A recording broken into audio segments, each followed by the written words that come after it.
But speaking of the future, I think we should speak of some news. Now, I know that you're all very excited to hear if my funny voices work, and they don't. So there's a few problems with that. So instead, here's Scott with the new stinger. Take it away, Scott.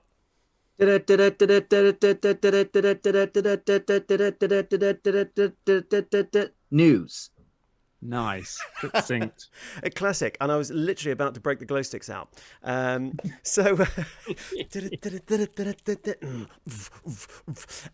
so have you got some news for us? Okay.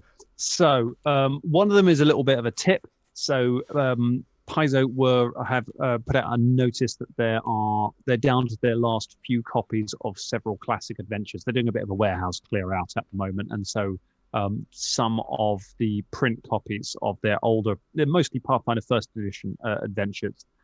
They have hard copies left, and they're notifying you they're down to the last few. And once they're sold, they're not going to be printed anymore. Obviously, you can still get the PDFs. It's just worth knowing if you're a completionist and you like buying those things up. Once those things are out of stock with Paizo, they tend to be very expensive. They tend to go on eBay and they start becoming collector's items. So if you're the sort of person that wants to kind of fill out your set of these classic adventures, now is a good time to get on there and grab any of them. I'm not going to say be a dirty speculator, because don't do that. That destroyed the comic book market in the 90s. We don't want any of that. Just if you want to collect stuff, that's a good time to go and collect it. Okay, and have you got some sort of cherry-picked gems that might just do examples of what sort of things are clearing out?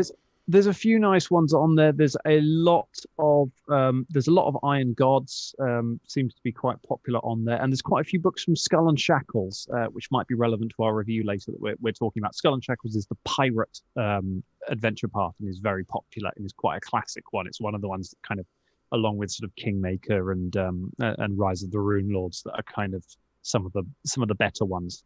Even though I'm not sure it's hugely well reviewed in terms of actual content, but for theme, people really like it. Yeah. So there's some iconic ones in there. We've spoken about Skull and Shackles before. I think some of the Dangerlings said they played that. Maybe Greg? I can't remember. But any of the Dangerlings out there, you give us a shout if you've played that or if it's you recommend.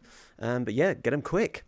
Get in there. And the other little bit I had was an interesting, and there seems to be a new partnership announcement every week at the moment. There's been really up on it with picking people up, but this is a really fun one. Paizo have partnered with Jasper's Game Day. Jasper's Game Day is a mental health charity. It was formed by a group of gamers, including some names you might know: Satine Phoenix, somebody you probably know. Yeah. They formed this group after having lost close friends to suicide, and it is a suicide awareness and fundraising charity. So they put on live gaming events, they put on shows, they do all things like that to raise money to support local suicide crisis centres and as awareness as well.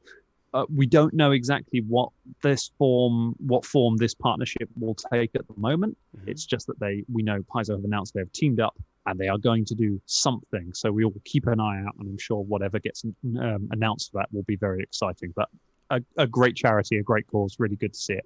Yeah, absolutely. And, I'm sadly one that's probably quite in demand at the moment. I'm sure there's a lot of not very happy people out there, but great stuff. And what was the name of the charity again, just so that people can look that up? It is called Jasper's Game Day. There is a post about it on the Paizo blog, but if you Google them, you can see what events that they're running. They run a week of events in May. Which they are just starting to announce some of the stuff that's happening for that. So we should expect something to come out soonish, I would imagine. Terrific. Okay, yep. So jump on the social media and go and give them a follow and sort of get on the action there. Absolutely. Okay. And now, moving on to the exciting news. No, I'm joking. That was exciting news. That was both of them was very exciting and very pleasing. But Scott, what have you got for us today? James, I've got for you Dampir's Hexbloods and Reborn. Oh my! Wait. What?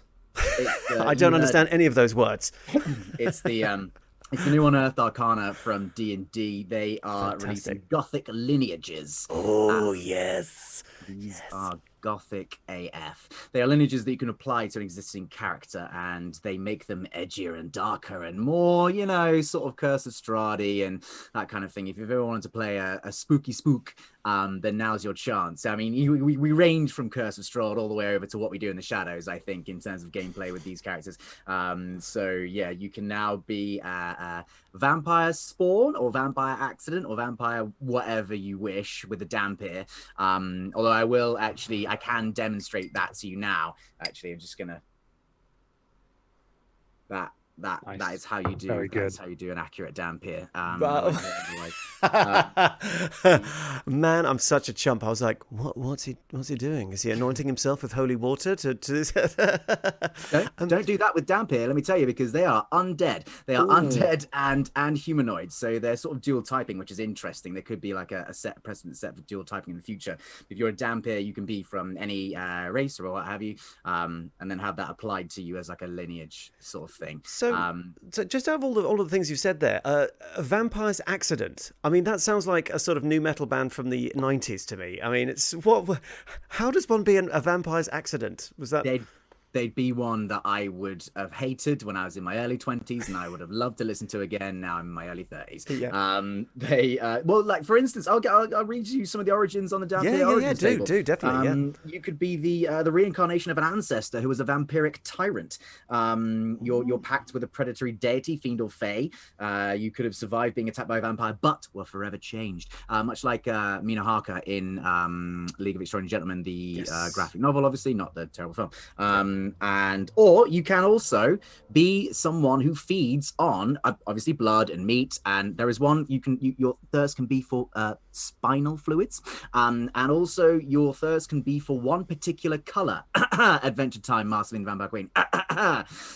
You can literally choose to feast on the color red if you so wish, and just drink that out of things, which is a nice little nod there. Can you be an energy vampire?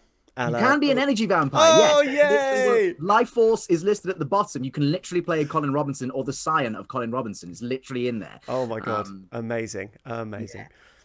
There's also the Hexblood as well, which is hag race, hag born, hag accident, associated with hags. Lots of hags. Things about hags.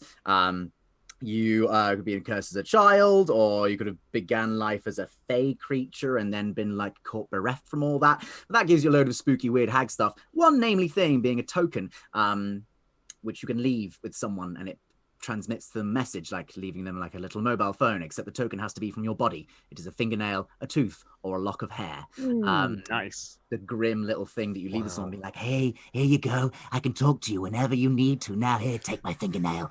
Yeah. I mean, I'm just imagining this toothless hag like Vodafone Ina, where she's sort of like, oh, it's like, why don't you use your hair? Why do you hair? I love my hair.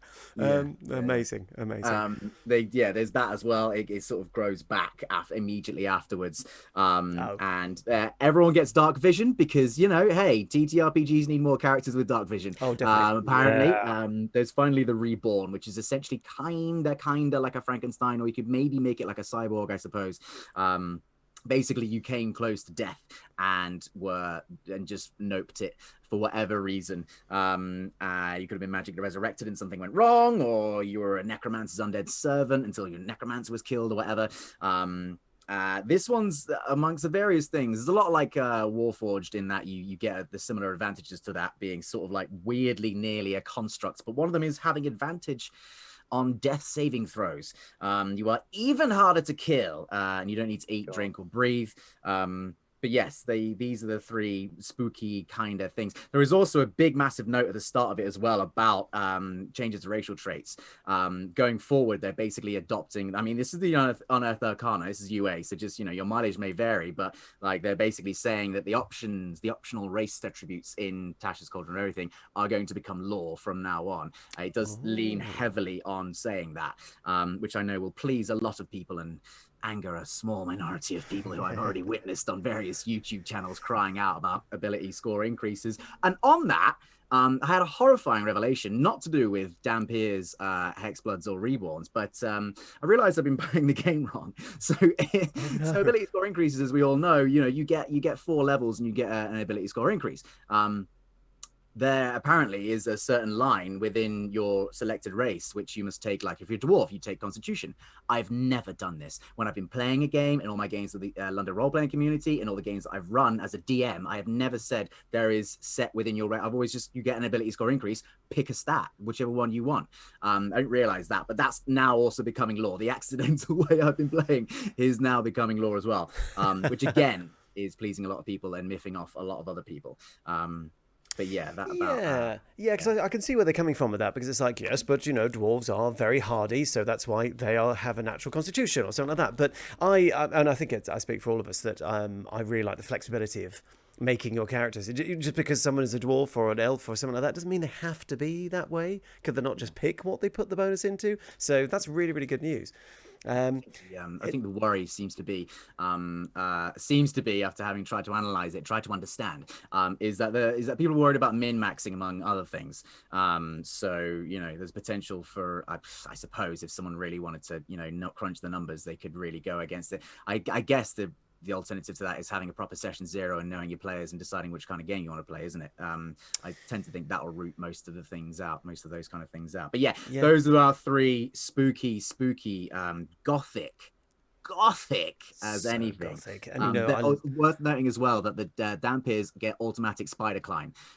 Not much reason for that. I think our most famous Dampier that everyone knows is Blade. I can't remember the bit where Blade just scurry up a wall but I wouldn't put it past Wesley Snipes. He'd probably do that. Yeah. But yeah, those are our three spookies. No, really cool. And I love a bit of the Gothic lineages and stuff like that. I'm sure that will please a lot of people. And it's funny you say about the dark vision. Like at some point in the near future, all of these fantasy worlds will just go dark. There won't be any street lights. There won't be any candles. No one will need light because everyone can see in the dark. It is. I don't know. How do you guys feel about that? Because I know we've complained about on the podcast a bit that just everyone's got dark vision.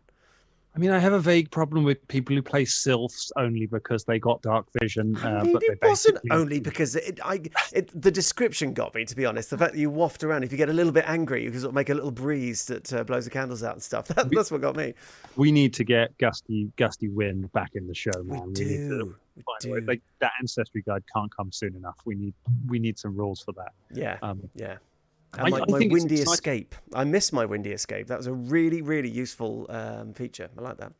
Oh, it was great. I was excited by this. I'm curious, Scott, because I don't know as well. What is Unearthed Arcana? Is this a book that is coming out? Is this something that happens regularly? So Unearthed Arcana is basically D&D's way of putting out playtest material for people to experiment with and play with, and they basically use it as a feedback farming exercise. They go, okay, we've listened a little bit. People seem to like the idea of these things. Let's put them out as subclasses or whatever and extra rules. Put them out into the world. They aren't legal to play with in Adventurers League, which is your equivalent of Pathfinder Society. And you play with it for a while, and then we reap all this feedback and see what works and see what doesn't. There's a lot of stuff in Tashas Culture of everything that they released lately that was previously Unearthed Arcana material that they have made law. So, do you know what, this modern world where you can release stuff as a little teaser and just get some feedback, I'm sure it saved a lot of ulcers at Paizo and Wizards of the Coast and other game developers, where in 25 years ago you just had to kind of release the book and face the onslaught of, oh well, you got that wrong and everyone hates that and you should have you should get rid of that and that stuff. I guess so. The thing is that they're, as we talked about before, they're getting bigger, so there is going to be no way to please everybody, and some people are going to be miffed at something. And let me tell you, there has been some outcry about about some of these things that have happened in recent times. I mean, Tashas and this UA, so there is unfortunately not foolproof. But yes, it's a more instantaneous way of getting that feedback. It's quicker. Are there any just for a bit of flavour? Just on the stream, is there any other particular flashpoints that you notice that people are like, how could you give Dampiers spider climb or something like that? Yeah, it's less about the Gothic lineages themselves. It seems to be more about the changes of racial traits. Right. It's to be more about like some people see, dwarves are hardy and this will not change, and orcs are this way and this will not change, and elves are frail and dexterous and this will not change. Some people prefer to play it like that. I think what they were saying was that they want it optional, so you have the Tashas, floating changes. You can use that if you want, and if you want to use the old ways, then you can use the old ways. But the flashpoint, I think, seems to be coming from like people saying, well, D&D Wizards saying that the Tashas way will now be the way. We have yet to see if that's going to be the case. It's only UA, it's only Unearthed Arcana, so they could just retract it in a couple of months' time. But Yeah. I personally hope they don't. I don't see anything wrong with that. Yeah, I think, it's gauging that feedback. And like you say, I mean, it's always going to be the way. I don't think that will ever change. There will always be a minority, you'd hope, of people who are never going to like what you've done, never like the sort of change. But I'm sure I'm right in saying that obviously both of you are DMs, and, that's surely a conversation you'd have with your players at the beginning, and you'd say, in my world, dwarves are hardy, elves are fey, and all this kind of stuff, and you'd be like, I'm sorry, that's the way it is, and you're either cool with it or not. Would you agree with that, Dan? I think it is. But I do think that the saying it should be up to the DM to decide is a cop out, and I'm glad that it's not one that Wizards are taking. We've talked in the past about how D&D is a tanker. You can't just turn it on a dime and change stuff. And we know there were things about the way racial traits, even calling them races feels weird. Having done Pathfinder and then being changed to ancestries, I think everyone who's experienced that system has been like, oh yeah, calling them races is kind of weird, and that's. But there's just things like, okay, in 6th edition, whenever that happens, I'm sure that will be fixed. But I'm glad that what we're seeing are incremental changes that are making this better, because in order for there to be overall change, the system has to change. And it's not enough to say that kind of, oh, it's up to you, if you want to play it in a way that's like this, then that's fine. That's your thing, because that puts that as the fringe. I think you need the statement of the main game saying, no, this is how it is. This is how our world is. And in this game, there is this diversity and there is this variety. Yeah. I'd agree. That's why I was always like, you would always lean, I think, on doing the floating abilities anyway, the floating abilities on race anyway, because then if you do have a player that does want to play it the old way, you still can, because it's up to you where you put all the things. But yeah, you're right. I agree. Even in recent games with like my play groups and stuff, I've always been like, introducing new players, been like, these are your races. It doesn't feel right to call them that, but that's what the book says. But yeah, it's sort of like a new thing. And you're right. I think incremental changes and small changes here and there will gently and sort of slowly massage the whole juggernaut. There is a lot of fantasy that is based on old outdated tropes, and that thing, it's will just it's, some of it's useful, some of it's really not. You just chisel it up. It takes a while to chisel it all out the grout it out your tiles of your bathroom of your fantasy world. There we go. I think without getting, because this could be a Dangerous Wednesdays all on its own, without getting hung up, I think one thing I would like to see with RPGs in general moving forward, I would like to see stat bonuses taken completely away from your heritage, your ancestry, whatever you call it, choice. I would like to be influenced by something else, because I think one of the flashpoints for it is stat penalties, where if you are a certain creature, then some of your stats are just naturally weaker because they're not as good at that thing. And obviously that's difficult. Pathfinder's kind of steered away from its 2nd edition by basically there aren't any penalties. All of your stats are good. It's just some are better than others. I quite like having stat penalties where some of your, where it's possible to have a really low score in something. I love my Wisdom 6 Paladin in 1st edition. But I think if you could have that kind of flexibility and variety in your stats, but not have it tied to your ancestry, I think that would be lovely. That could create some really interesting character stuff. Is there no stat penalties in Pathfinder 2? Dwarves don't get I thought dwarves get a penalty to charisma and stuff like that. I think it's only, I'm not sure if they do, or if they do, it's very small. I think it's not more. Yeah, I think it's like Dan said, it's more like, if you're human, you will get a +2 to charisma or whatever, because you're human. Whereas dwarves wouldn't get any bonus in charisma. And also you can choose some of the background stuff like that, but none of them give you charisma because, you're a dwarf, which is crazy because you can be charismatic. I never really understood that one with dwarves. It's like, no, you've got to be some, somebody who can't even hold a conversation because you're a dwarf. It's like, what? You can have a charismatic dwarf. No, I agree. I think it's nicer because it's, if you take the principle to our own human civilization, it's like saying, you're all this type because you're all humans. And of course, that's absolute rubbish. We're all completely different. So yeah, why should it be the same case with ancestries? Really, really good discussion. And that actually could be a future topic for DW. Do let us know, Dangerlings. You're all listening very attentively and are not really chatting, which is fine. If you've got any questions. Candice did say, at this point, you can build the entire Scooby Gang. I think she was talking about the unearthed sort of heritage. I mean, you could, but maybe the undead version of the Scooby Gang. How cool would that be? Scooby's a hellhound, Daphne's a vampire, and Shaggy would be a zombie. Don't know. There you go. You heard it here first. A Daphne. Daphne. Daphne. Yes, mate. Yes.